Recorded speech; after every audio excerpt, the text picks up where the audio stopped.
नमस्कार। आज हम एक ऐसे सफर पर निकल रहे हैं जो हम सब हर पल करते हैं, पर शायद उतना सोचते नहीं उसके बारे में। हम बात कर रहे हैं हमारी अपनी पृथ्वी की गतियों की। जी हाँ। हमारे पास है कक्षा 6 की भूगोल की किताब पृथ्वी हमारा आवास और उसका अध्याय 3। तो इसी के जरिए हम पृथ्वी के घूमने और सूरज का चक्कर लगाने के पीछे का विज्ञान और उसके असर को समझने की कोशिश करेंगे आज। बिल्कुल। और ये जानना मुझे लगता है सिर्फ स्कूल के बच्चों के लिए नहीं है, हम सबके लिए बहुत दिलचस्प है कि कैसे ये इतनी बड़ी खगोलीय गतियां हमारे रोजमर्रा के जीवन को, हमारे दिन, रातें, बदलते मौसम कैसे नियंत्रित करती हैं। सही कहा। ये तो हमारे ग्रह की कहानी का एक बहुत ही बुनियादी हिस्सा है। हाँ बिल्कुल। तो चलिए इस कहानी की शुरुआत करते हैं पृथ्वी की पहली और शायद सबसे जानी पहचानी गति से, घूर्णन, रोटेशन। घूर्णन। इसका मतलब है पृथ्वी का अपनी ही जगह पर जैसे लट्टू घूमता है वैसे घूमना। किताब कहती है कि ये एक काल्पनिक धुरी, एक्सिस पर घूमती है। ये धुरी क्या है असल में? हाँ देखिए, ये कल्पना करना जरूरी है क्योंकि सच में तो कोई डंडा नहीं है पृथ्वी के आर पार। ये बस एक सीधी रेखा है जिसके चारों ओर पृथ्वी घूमती है, उत्तरी ध्रुव से दक्षिणी ध्रुव तक मान लीजिए। लेकिन यहाँ सबसे महत्वपूर्ण बात यह है कि ये धुरी एकदम सीधी नहीं है, 90 डिग्री पर नहीं। अच्छा, झुकी हुई है। हाँ, और बस यही झुकाव, इसी से सारी कहानी बदल जाती है। पृथ्वी जिस रास्ते पर सूरज का चक्कर लगाती है ना, उसे कहते हैं कक्षीय समतल, ऑर्बिटल प्लेन। हाँ हाँ। तो हमारी पृथ्वी की धुरी इस समतल से सीधी खड़ी ना होकर 66.5 डिग्री का कोण बनाती है। 66.5? हाँ, या अगर आप इसे ऊपर से नापे 90 डिग्री से, तो कह सकते हैं कि ये करीब 23.5 डिग्री झुकी हुई है। अच्छा, 23.5 डिग्री। जी। और ये जो मामूली सा दिखने वाला झुकाव है ना, यही मौसमों के बनने का मुख्य कारण है। इस पर हम आगे बात करेंगे। कमाल है, एक छोटा सा झुकाव और इतना बड़ा असर। लेकिन पहले ये जो घूमना है, घूर्णन, इसका सबसे सीधा नतीजा तो दिन और रात है ना? बिल्कुल बिल्कुल। सोचिए, जैसे पृथ्वी एक गेंद है और सूरज एक टॉर्च, तो जब पृथ्वी घूमती है, उसका जो हिस्सा टॉर्च यानी सूरज के सामने आता है, वहां रोशनी, मतलब दिन। हाँ। और जो हिस्सा घूमकर सूरज से दूसरी तरफ चला जाता है, वहां अंधेरा, यानी कि रात। और ये चक्र लगातार चलता रहता है। सही। और किताब में एक प्रदीप्ति वृत्त का भी जिक्र है, सर्कल ऑफ इल्यूमिनेशन। ये क्या चीज है? हाँ, ये भी एक दिलचस्प कल्पना है। आप ग्लोब पर एक ऐसा घेरा सोचिए, एक वृत्त जो रोशनी वाले हिस्से यानी दिन को अंधेरे वाले हिस्से यानी रात से अलग करता है। अच्छा। वही प्रदीप्ति वृत्त है। और क्योंकि पृथ्वी की धुरी झुकी हुई है, ये वृत्त ठीक धुरी के साथ साथ नहीं चलता, ये भी थोड़ा तिरछा होता है। ओके। और पृथ्वी को अपनी धुरी पर एक पूरा चक्कर लगाने में कितना वक्त लगता है? लगभग 24 घंटे। 24 घंटे? हाँ, और इसी 24 घंटे की अवधि को हम एक पृथ्वी दिवस कहते हैं, अर्थ डे। हाँ। ये हमारी पृथ्वी की रोज की धड़कन है, कह सकते हैं, उसकी दैनिक गति। इसी से हमारे जीवन का पूरा वो रोज का ताना बाना बुना जाता है। किताब में एक सवाल भी है जो सोचने पर मजबूर करता है कि अगर पृथ्वी घूमना बंद कर दे तो क्या होगा। कल्पना भी थोड़ी अजीब लगती है इसकी। अजीब ही नहीं बल्कि भयावह भी। सोचिए जरा, अगर पृथ्वी घूमना बंद कर दे तो उसका एक हिस्सा हमेशा सूरज के सामने रहेगा। हाँ। तो वहां लगातार दिन, तापमान इतना बढ़ जाएगा कि सब कुछ झुलस जाएगा। और दूसरी तरफ जो हिस्सा हमेशा सूरज से दूर रहेगा, वहां कभी ना खत्म होने वाली रात होगी और जमा देने वाली ठंड। बाप रे। हाँ, तो ऐसी जो चरम स्थितियां होंगी, उनमें जीवन जैसा हम जानते हैं वो तो पनप ही नहीं सकता। मतलब ये घूमना हमारे अस्तित्व के लिए जरूरी है। बेहद जरूरी है। सच में, ये तो हमने कभी इतना गहराई से सोचा ही नहीं। चलिए अब पृथ्वी की दूसरी गति पर आते हैं, परिक्रमण। जी। रेवोल्यूशन। ये क्या है? परिक्रमण है पृथ्वी का अपनी धुरी पर घूमने के साथ साथ सूरज के चारों ओर एक लंबा सफर निकलना। अच्छा। और ये सफर एक तय रास्ते पर होता है जिसे कक्षा कहते हैं, ऑर्बिट। और ये रास्ता जैसा हम अक्सर सोचते हैं वैसा पूरा गोल नहीं है। हाँ, किताब में भी लिखा है कि ये दीर्घवृत्ताकार है। इलिप्टिकल, मतलब एक अंडाकार पथ पर पृथ्वी सूरज का चक्कर लगाती है। बिल्कुल सही। इसका मतलब ये भी हुआ कि साल के दौरान पृथ्वी और सूरज के बीच की दूरी थोड़ी सी बदलती रहती है। हालांकि ये दूरी का बदलना मौसमों का मुख्य कारण नहीं है, जैसा कुछ लोग कभी-कभी सोच लेते हैं। मौसमों का असली राज तो उसी झुकाव में छुपा है जिसकी बात हमने पहले की। अच्छा, वही 23.5 डिग्री वाला झुकाव। जी हाँ। और ये पूरा चक्कर लगाने में पृथ्वी को कितना समय लगता है? सूरज का एक चक्कर इसमें लगते हैं 365 और सवा दिन। 365 और सवा दिन। हाँ, और इसी अवधि को हम 1 साल कहते हैं। अच्छा, ये पौने दिन वाली बात हमेशा थोड़ी उलझाने वाली लगती है। हम तो साल 365 दिन का ही मानते हैं। इस पौने दिन का क्या होता है? हाँ, ये देखिए, कैलेंडर को पृथ्वी की असल गति से मिलाने का एक बहुत ही व्यवहारिक समाधान है। हाँ, हम अपनी सुविधा के लिए 1 साल 365 दिन का गिनते हैं, ठीक है।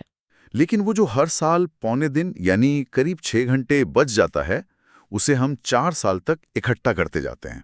अच्छा, जमा करते हैं। हाँ, तो 4 साल में ये पौने प्लस पौने प्लस पौने प्लस पौने मिलकर पूरा एक दिन बन जाता है। हाँ 6 घंटे गुणा 4 यानी 24 घंटे। हाँ, एक पूरा दिन। और फिर इस एक अतिरिक्त दिन को हम कैलेंडर में जोड़ देते हैं। बिल्कुल। हर चौथे साल फरवरी के महीने में ये एक अतिरिक्त दिन जोड़ दिया जाता है। अच्छा। और उस साल फरवरी 28 की बजाय 29 दिन की होती है। हाँ, लीप ईयर। जी, ऐसे साल को हम लीप वर्ष कहते हैं, जिसमें 365 की जगह 366 दिन होते हैं। ये तरीका बस ये पक्का करता है कि हमारा कैलेंडर मौसमों और पृथ्वी की वास्तविक स्थिति के साथ मतलब सिंक में रहे, तालमेल बना रहे।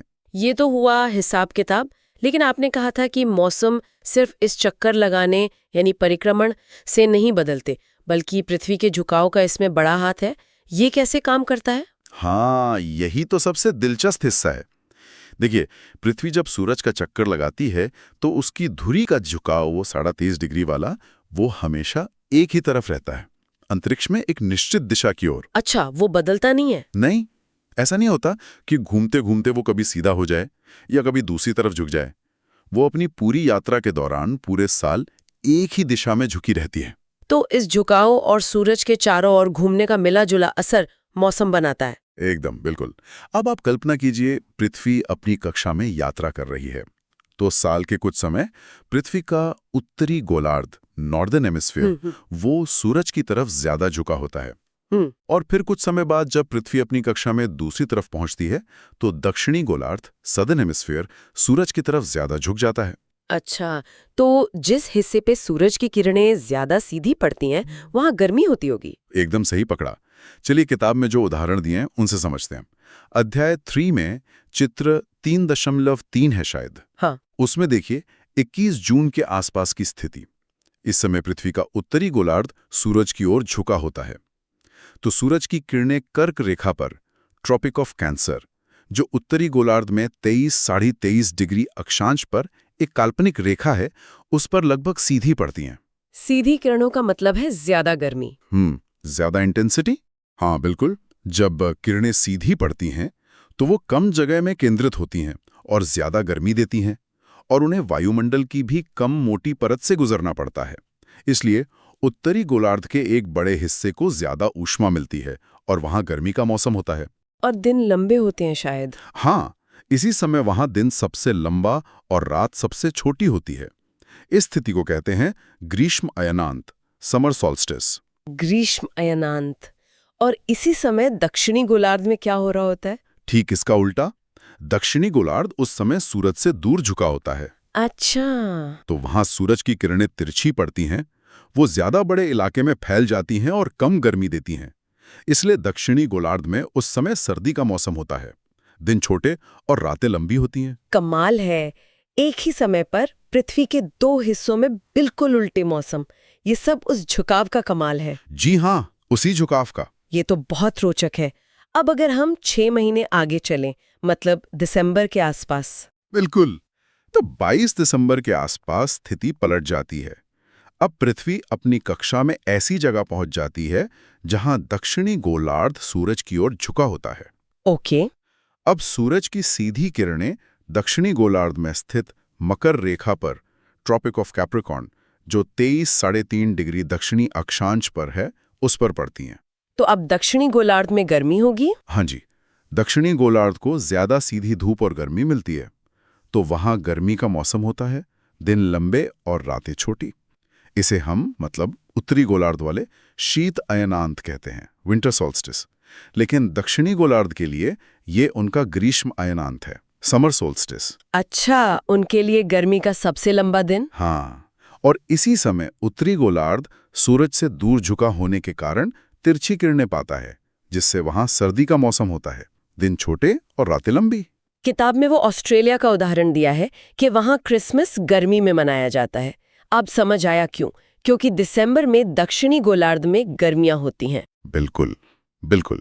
ये अयनांत सॉल्स्टिस शब्द ही ऐसी स्थिति को दिखाता है जब सूरज या तो कर्क रेखा या मकर रेखा पर सबसे सीधे चमकता है, जिससे किसी एक गोलार्ध में साल का सबसे लंबा दिन होता है गर्मी में और दूसरे में सबसे छोटा दिन सर्दी में। सॉल्स्टिस का मतलब ही है सूरज का स्थिर खड़ा होना, क्योंकि ऐसा लगता है कि सूरज अपनी उत्तर दक्षिण की यात्रा में कुछ पल के लिए रुक गया है और अब दिशा बदलेगा। वाह, ये तो हुए साल के 2 चरम बिंदु, अयनांत। लेकिन क्या साल में कोई ऐसा समय भी आता है जब मतलब झुकाव का असर बराबर हो जाता है दोनों तरफ? हाँ, बिल्कुल आता है। साल में 2 बार ऐसी स्थिति बनती है, एक 21 मार्च के आसपास और दूसरी 23 सितंबर के आसपास। मार्च और सितंबर। जी, इन तारीखों पर पृथ्वी अपनी कक्षा में ऐसी जगह होती है जहां उसका झुकाव ना तो सूरज की ओर होता है, ना ही सूरज से परे। मतलब कोई भी ध्रुव सूरज की तरफ विशेष रूप से झुका नहीं होता। तो इसका मतलब है कि सूरज की किरणें सीधी कहाँ पड़ती हैं? ध्रुवों पर तो नहीं? नहीं, इस समय सूरज की किरणें ठीक भूमध्य रेखा पर, इक्वेटर पर, यानी 0 डिग्री अक्षांश पर सीधी पड़ती हैं। इक्वेटर पर। अच्छा, और क्योंकि कोई गोलार्ध सूरज की तरफ ज्यादा झुका नहीं है, तो क्या दिन और रात बराबर हो जाते हैं पूरी पृथ्वी पर? एकदम सही, बिल्कुल। इन 2 तारीखों पर लगभग पूरी पृथ्वी पर दिन और रात की लंबाई करीब करीब बराबर होती है। मतलब लगभग 12 घंटे का दिन और 12 घंटे की रात। अच्छा। इसीलिए इन स्थितियों को विषुव कहा जाता है, इक्विनॉक्स। इक्विनॉक्स का मतलब ही है बराबर रात। इक्विनॉक्स यानी समान दिन रात। और इन तारीखों पे मौसम कैसे होते हैं फिर? ये बेसिकली मौसमों के बदलने के बिंदु होते हैं, ट्रांजिशन पॉइंट्स। 21 मार्च को उत्तरी गोलार्ध में सर्दी खत्म होकर वसंत, स्प्रिंग शुरू होती है, जबकि दक्षिणी गोलार्ध में गर्मी के बाद शरद ऋतु, ऑटम आती है। और इसके ठीक विपरीत 23 सितंबर को उत्तरी गोलार्ध में गर्मी के बाद शरद ऋतु आती है, ऑटम, और दक्षिणी गोलार्ध में सर्दी के बाद वसंत ऋतु, स्प्रिंग, का आगमन होता है। अच्छा। तो ये 4 खास तिथियां, 2 अयनांत और 2 विषुव, ये मिलकर पृथ्वी पर मौसमों के पूरे चक्र को, पूरे साइकिल को परिभाषित करती हैं। तो अगर हम पूरी बात को मतलब संक्षेप में कहें, तो पृथ्वी का अपनी धुरी पर घूमना यानी घूर्णन हमें दिन और रात देता है। जी, और उसका अपनी झुकी हुई धुरी के साथ सूरज के चारों ओर घूमना यानी परिक्रमण हमें ये खूबसूरत और अलग अलग मौसमों का तोहफा देता है। बिल्कुल सही कहा। ये दोनों गतियां मिलकर ही हमारे ग्रह को रहने लायक बनाती हैं। बिल्कुल सही। ये एक अद्भुत तालमेल है, एक कॉस्मिक बैलेंस है। और ये जानना भी कम दिलचस्प नहीं, जैसा किताब में भी जिक्र है कि हमारे प्राचीन भारतीय खगोल शास्त्री आर्यभट्ट ने। हाँ, आर्यभट्ट का नाम है उसमें। जी, उन्होंने आज से सदियों पहले बिना किसी आधुनिक उपकरण के ये कह दिया था कि पृथ्वी गोल है और अपनी धुरी पर घूमती है। वाकई। किताब में ये जिक्र हमें याद दिलाता है कि आकाश को समझने की जिज्ञासा और ज्ञान हमारी सभ्यता में कितना गहरा रहा है। और तर्क के जरिए इंसान ब्रह्मांड के रहस्यों को जानने की कोशिश हमेशा से करता आया है। बिल्कुल। तो आज हमने कक्षा 6 की भूगोल की किताब के इस अध्याय के जरिए पृथ्वी की इन बुनियादी गतियों को फिर से समझा। और ये सिर्फ एकेडमिक जानकारी नहीं है, ये वो नींव है जिस पर हमारे ग्रह का पूरा पर्यावरण, पूरा जीवन टिका हुआ है। हाँ? ये दिन रात का चक्र, ये मौसमों का बदलना, ये सब उसी निरंतर चल रहे ब्रह्मांडीय नृत्य का हिस्सा है। बिल्कुल। अब अगली बार जब सुबह होगी या शाम ढलेगी या जब मौसम करवट लेगा, हवा बदलेगी, तो शायद हम एक पल रुककर पृथ्वी के इस अनंत सफर के बारे में सोच सकते हैं। ये महसूस करना कि हम सब एक विशाल अंतरिक्ष यान पर सवार हैं, जो घूम भी रहा है और सूरज का चक्कर भी लगा रहा है, अपने आप में एक अद्भुत एहसास है। और अंत में एक सवाल सबके सोचने के लिए छोड़ जाते हैं, जैसा किताब भी थोड़ा इशारा करती हैं। कल्पना कीजिए कि अगर पृथ्वी का ये झुकाव, ये 23.5 डिग्री, ये ना होकर कुछ और होता, मान लीजिए 10 डिग्री होता या शायद 45 डिग्री। या अगर पृथ्वी थोड़ी तेज या धीमी घूमती, या सूरज का चक्कर थोड़ा अलग तरह से लगाती, तो क्या होता? हाँ, तो हमारी दुनिया कैसी होती? क्या मौसम इतने अलग होते? क्या दिन रात का फर्क बदल जाता? क्या जीवन ऐसा ही होता जैसा आज है? सोचने वाली बात है। जी, इस तरह के सवाल हमें ब्रह्मांड में अपनी जगह की नाजुकता और उसकी खासियत का शायद ज्यादा एहसास कराते हैं।